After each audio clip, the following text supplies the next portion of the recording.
Today, we all will be going through this mobile application for design. We'll be learning where and how to use design tools in this application. So, if you're just coming around my video for the first time, please do well to subscribe to my channel. Do well to comment your thoughts, like this video, and equally share this video for others to benefit from it. This is my interface of this. When you open your Pixel app, depending on the version you are using, this is how it will look like, right? Now we'll be going through all of these two. So I'll be starting from the down part. I'll be starting from all the icons below to give this introduction. Now, when you look at this place now, my project, if I click on my project, this is where you see the previous designs you have done. That's the ones you saved, right? The ones you saved. So this is where you get them. Then if you scroll all the way down, you will be seeing still on this icon below. Yeah, this one. So when you keep scrolling, you see different backgrounds you can use, but I don't use them most times, so I just leave it at white background or a plain background. Now when you click on your letter A, that means text. Your letter A means text. So when you put in your text, let's say Caleb's visuals, right? Now this is what I have. Now that I've written the text, that first icon, you will see an edit, you will see delete, you will see copy, you will see to front, you will see to back, you will see position, you will see relative position, you will see sides, you will see padding, you will see color, you will see texture, you will see opacity, you will see rotate, you will see masked, you will see font, you will see style, you will see curve, you will see background, you see align, you see spacing, you see line spacing. They are all different. Yeah, you see stroke, you see shadow, you see in shadow or inner shadow, you see emboss, you will see perspective, you will see 3D rotation, you will see 3D text, you will see 3D shadow, and you will see reflection, right? And most of us, when we come to designing, we like to make use of everything possible. No, design is simple. Design is simple, as simple as whatever you can think of. The more complex you make it be, the more unprofessional you are, unless you have been in the design industry for a long time. That even the complexity of your designs gives you or makes you outstanding from other designers, right? Now that I've written this text, I want to apply all these things to it. So if I go to my edit, I can just add something up, I can just add something to it, but let me just add full stop, or let me remove it. Then I click on it. If I delete this, you know what delete is already. So if I say let me copy this, that means duplicating the layer. I've copied this, right? If we can't be able to finish this tutorial at this time, we'll have a volume 2 of Introduction to Pixel Lab, because Pixel Lab is vast, right? So this is what I have at this time. Then we are still on text. Don't forget, we are still on text. Then this to front and to back. Had it been I had another layer, okay, let's check something out. Had it been I have another layer, let me change a layer now. Now I go to this text, the one I just copied. If I say to front, it will come on top of this shape. If I say to back, it will go behind every layer. Do you get me? It will go behind every layer. But if I say to front, it comes before every layer. If I say to back, it goes behind every layer. Do you get it? Now I say to front. Then you will see this position. This position, when you click on it, I can adjust this text to the position I want it to be. Maybe I want it to be at the top right. I'll just keep moving it there. If you increase this, it increases the speed at which it moves. If you reduce it, it will slow down the speed at which it moves, right? So this is, you can go up, you can go down, you can go left, you can go right, right? If you don't want to do it, if you don't want to apply it, you click on cancel, it comes back to the original. But if you did it after adjusting it, you mark your check sign good, and that's it. Then you have relative position. So this relative position is where exactly, like, it's a kind of a set programmed tool that will quickly land you to what you want instead of manually doing it with position, right? So when I'm already on my text, if I click on this relative position, if I want to bring this text to the center, I'll just quickly click on this one at the middle, this one now. Yeah, I'll click on it. Then if I want to bring it to the center of the center, this is already at the center, but I want to bring it to the center of the center, right? I'll click on the one down. So if you check this text, it's around its four corners, it's at the center. The distance between the top part of this canvas and the lower part of this canvas is the same. And the distance between the right hand side and the left hand side of this canvas to the text is also the same. Do you understand? Then if you want to take it to the bottom right, you just click on this. Okay, you click on this, you go there. You click on this first one, you go to this side. If you want to take it to the bottom left, this way, left hand side top, you take it up. You say right hand side, you take it there. So this is how you can mess around with this tool, right? Then I cancel it. Then you go to size. This size, of course you should know what size is. It's to increase or to reduce text. You can manually reduce it, you can manually increase it by yourself or reduce. You can do it by yourself, but this text gives you opportunity to do it better. Do you understand? So that's it. Then this padding, very very important. This padding is where you have maybe some complex text that this, when you look at this thing now, there is a circle. Yes, this one now you're looking at. That one, it's covering part of the S, and when you want to align well, you don't know whether it's already fixing it very well. So when you go to padding helps you to do that. When you do left padding, it gives a space, a more space or greater space at the left hand side. Then you go to right padding, it shifts those things so that you can be able to align it properly. So let me on my gradients, for instance, and I want to align this thing down.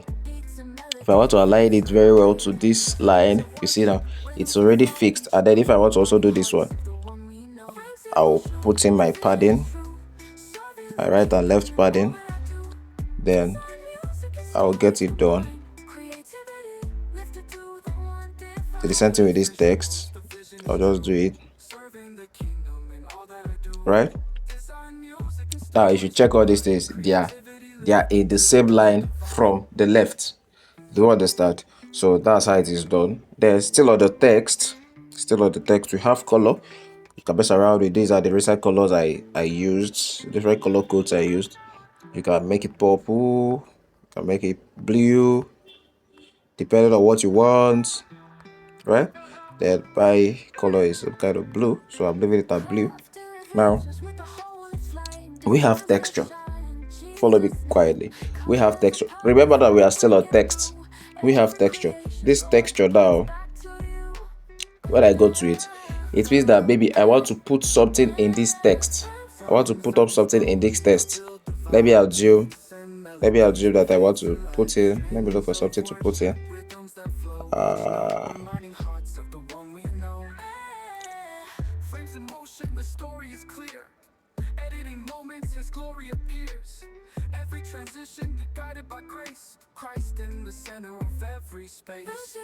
Okay, let me assume that I want to put in this thing into the text. What I'll just do is to click on it.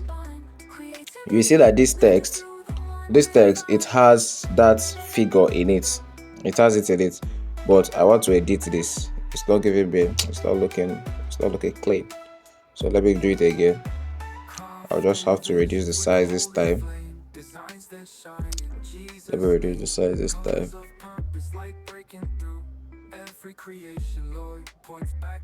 So when I click on my check, now this scale is adjusting the image you apply to the text.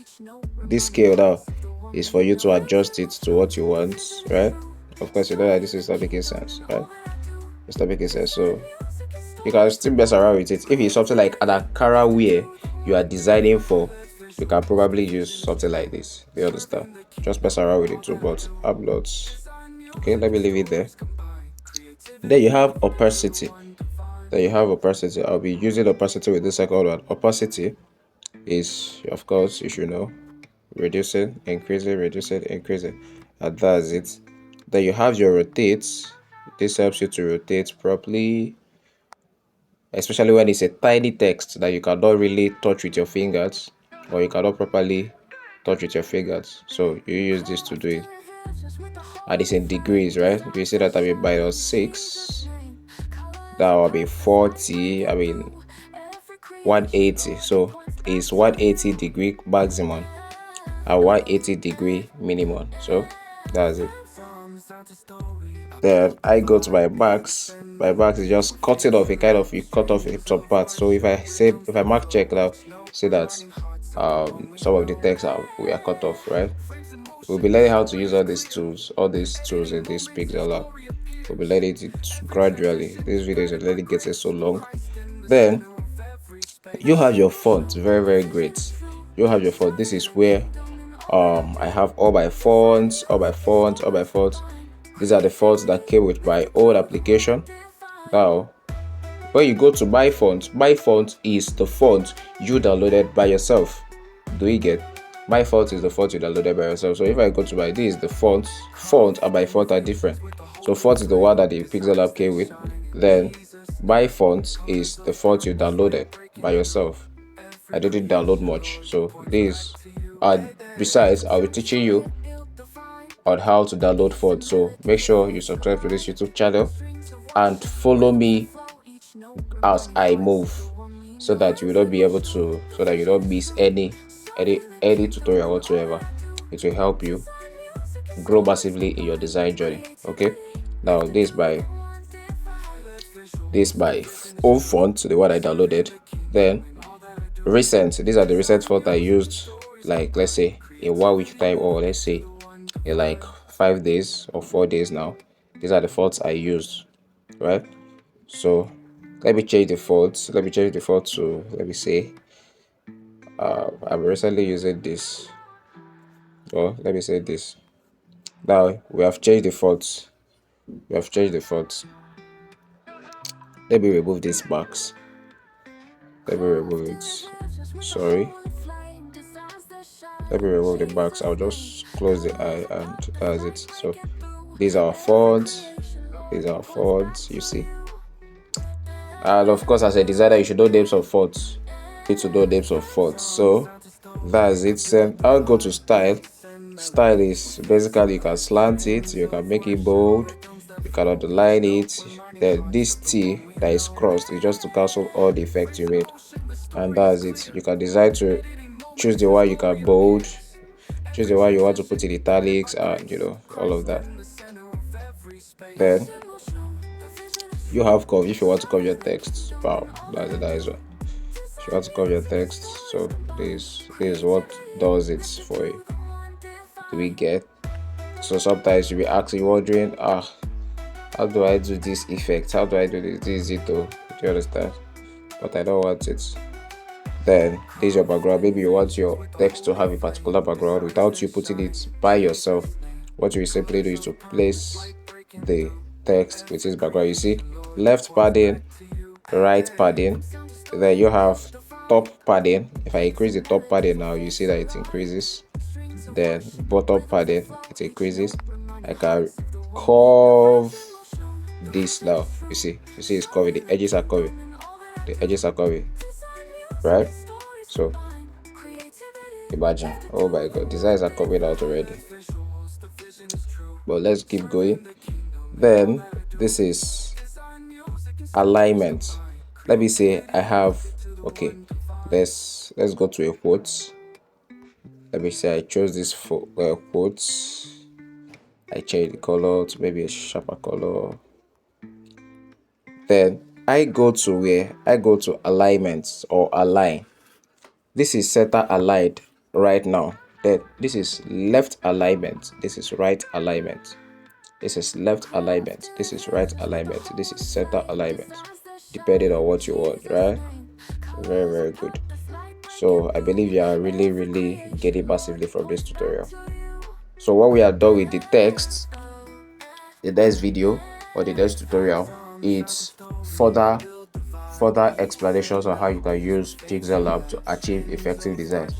And don't forget, subscribe to this YouTube channel. Don't forget, subscribe to this YouTube channel because it will be loaded for you. You really need it. As a mobile designer, you don't need anything complex to grow in your design skill. The tool is not the matter, but you as the designer, do we get it? So when you go to spacing, you can space your text. So let me keep using this one. If I want to space this text now, this is what happens. Bring it together. This is what happens. Are we getting? Then if you want to space it by words, so the words shifts further away from each other or closer to each other, depending on what you want, right?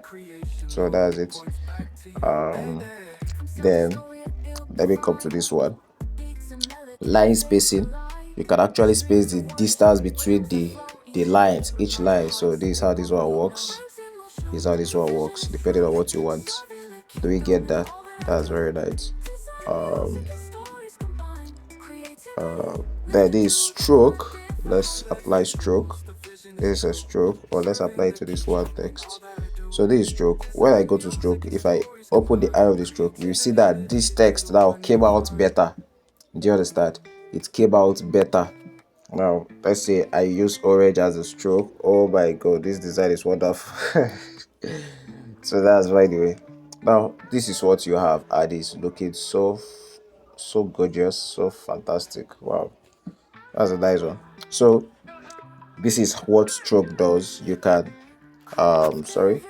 you can increase the color, you can change the color of the stroke, you can change it to any color of your choice.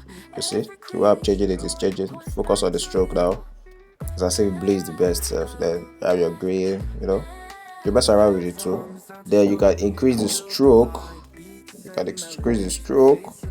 Right? Depending on what you want. Just go ahead and mess around with this too, right? Go ahead and mess around with it. Then you have your shadow. You can apply it. You can increase the blur radius. Then you can shift the shadow to the left or to the right, depending, to the up or to the down, depending. Your x-axis and your y-axis, you know that's mathematics, right? So that's what this one does. Then we go to a shadow. Let's apply a shadow to this one now. Then if I open the eye, if I apply it now, let me change the color so that you see it. Let me change it to something like white. You see that this text have a kind of white in the inner layer or the inner edges. Do you understand? So that's how it is. That's how this one works. Then emboss. I don't use it most times. But these effects. It gives you that kind of 3D texture. But this is always the challenge I do have with it. So, but you can come up with your idea. You can use this effectively and get what you want, right? You can just go ahead and mess around with everything that is here. But I'm not going with this. Then you have your perspective when you highlight it. So this is what perspective looks like. Right, you see text that are like this. You see, oh my god, how did this person do it? This is how they did it right there. You understand? So, but I'm not applying that, so I'll cancel it. So I'll go to 3D rotation. Chop. I will see. So this is what 3D rotation does. Do you get it now? Now the 3D text, Okay, let me cancel that effect. Then 3D text, you can make this text a 3D by your shadows and whatsoever you want. The depth, the darkening of the shadow, the rotation. Oh my god, you see, this is how 3D effects works. This is how 3D effect works. This is how the 3D effect works. Alright, so go ahead and mess around with it too. Then you can apply the shadow. So